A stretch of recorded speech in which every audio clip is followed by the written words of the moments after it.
Good morning sir. माझे नाव समृद्धी पाटील.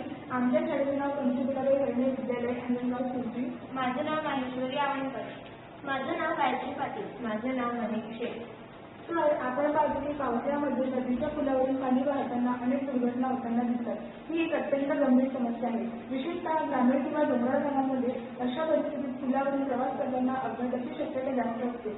यामध्ये दरवर्षी अनेक लोकांचा बळी पडतो. मोठ्या प्रमाणात आर्थिक हानी सुद्धा होते. ही समस्या दूर करण्यासाठी आम्ही smart security bridge for flood म्हणजे सुरक्षित पूल प्रकल्प बनवला आहे. तर जेव्हा जोरदार पावसामुळे नदीच्या पुलावरून पाणी वाहतं व धोक्याच्या पातळीच्या वर पाणी जातं तेव्हा वॉटर लेवल सेन्सर ॲक्टिव्हेट होऊन मायक्रो कंट्रोलरला संदेश देते. इथे रेड लाईट आणि सायरन वाजते जेणेकरून सर्व वाहन चालक सावध होतात. पण जर एखाद्या वाहन चालकाने बेजबाबदारपणे सायरनकडे दुर्लक्ष करून गाडी पुलावरून नेण्याचा प्रयत्न केला आणि गाडी पुलावर जाऊन बंद पडली तर अशा परिस्थितीत वाहन चालकाचा किंवा प्रवाशांचा जीव कसा वाचवायचा ही आपल्यासमोर एक मोठी समस्या आहे. या प्रकल्पाद्वारे ही समस्या दूर केली जाऊ शकते.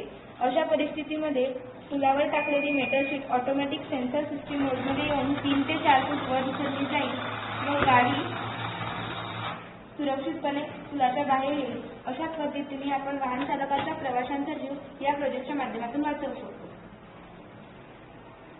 Requirement of the project. Obstacle sensor. Requirement of the project.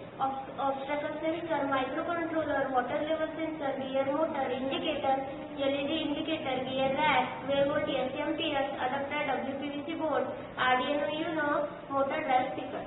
या प्रकल्पाचे अनेक फायदे आहेत, जसे की आपण या प्रकल्पाद्वारे अपघातांची संख्या कमी करू शकतो. प्रशासनाला परिस्थिती हाताळण्यास मदत होते आणि लोकांच्या जीवाची गुणवत्ता सुधारते. सुरक्षित वाहतुकीसाठी सहाय्यक ठरते. अपघातात होणारी वैयक्तिक व सार्वजनिक मालमत्तेची हानी कमी होते. व दुरुस्तीसाठी होणारा खर्च कमी होतो. लोकांमध्ये जागरूकता वाढते. स्मार्ट ब्रिज हा स्मार्ट सिटी या प्रकल्पाचा एक महत्त्वाचा भाग ठरतो.